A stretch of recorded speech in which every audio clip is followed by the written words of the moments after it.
Okay, so you'll see now that I've attached the rest of the nuts. I've also attached a nut and a washer onto this crank with these two extra nuts here. You will see that I have put one extra nut there because this conrod has to pass over the top of this nut. So I put one extra nut there. I need to put an extra nut therefore on top of here. Press the M for mate. Let's select that. Let's get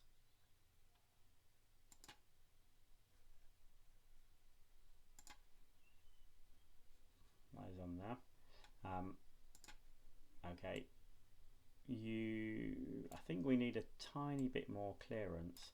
So if you were to, you don't have to use this, but let's just say, for example, we're going to put a washer on top of here as well.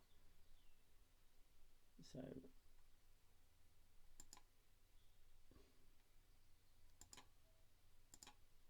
sometimes you just want it to select the mate face a bit more easily.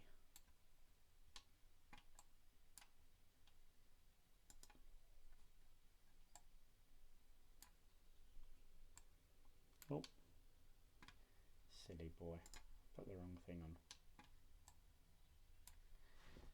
on. I meant to do the washer.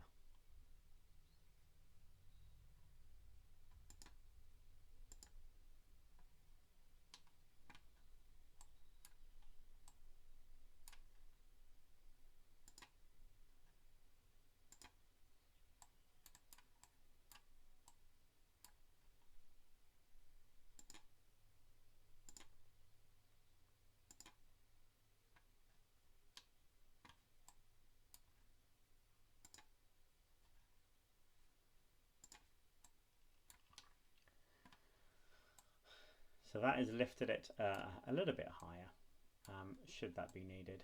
Okay, so I am now ready to attach the conrod. So we should be able to do this using the revolve, because all that should be expected is that there is that hole rotates around this point, whilst that hole rotates around this point. So let's use the revolve tool. We want to select the top face of the washer. And let's select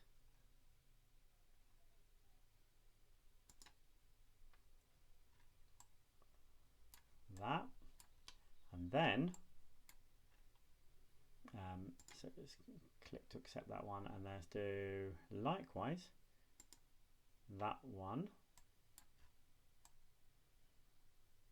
with, oh, can I select it? Yeah, I can get that with that face.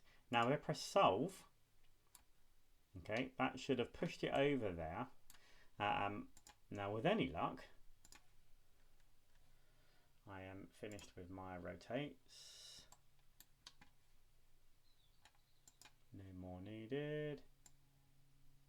And then I have a working system. Okay. So you can do a number of things. If I look at the front face of here, you can see, or let's look at the right face, it might be even more clear. That is not going to fit. The conrod, as it rotates around, is going to end up fouling the top of that nut. Okay, it's going to hit there.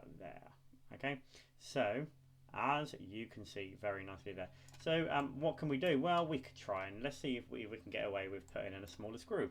So right click on there, let's go to replace the screw. Let's select it.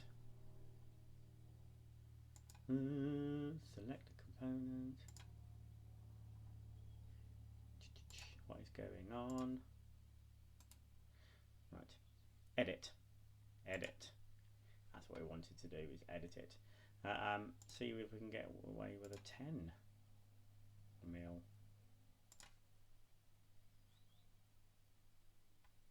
Update, press update. Okay, so it's now taken it to the top. it means that we are not going to foul that now. So you can still see the top of that screw, so we're happy. There's lots of playing that you can do now. Now you can kind of see here that this works nicely. Okay, it's going right to the end there. It's going right to the end there. Okay. Now that's deliberate because of the dimensions that I put in, so I've edited that myself. But let's say you draw this for the first time and you realise that your con rod isn't right. So for example, if I were to right click on that, switch to con rod, okay, if I edit that sketch, and let's say that was, no, let's say it was 80 to begin with. I go back to my assembly now, okay. Now that's not worked. If I go to Conrod, edit my sketch,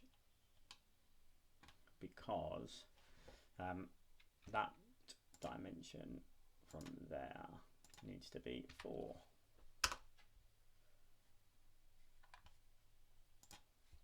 Okay, so I fix that. That's 4.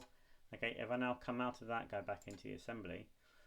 This is the effect, so you'll see that it's going to pop out. So that's one of the nice things about being able to do this assembly and just change things on the fly. You can kind of see what's going to work and what's not going to work. I hope that has been helpful. We therefore don't need that, so you could delete that. Okay, I'm not going to leave that as. That is now done. Thank you very much.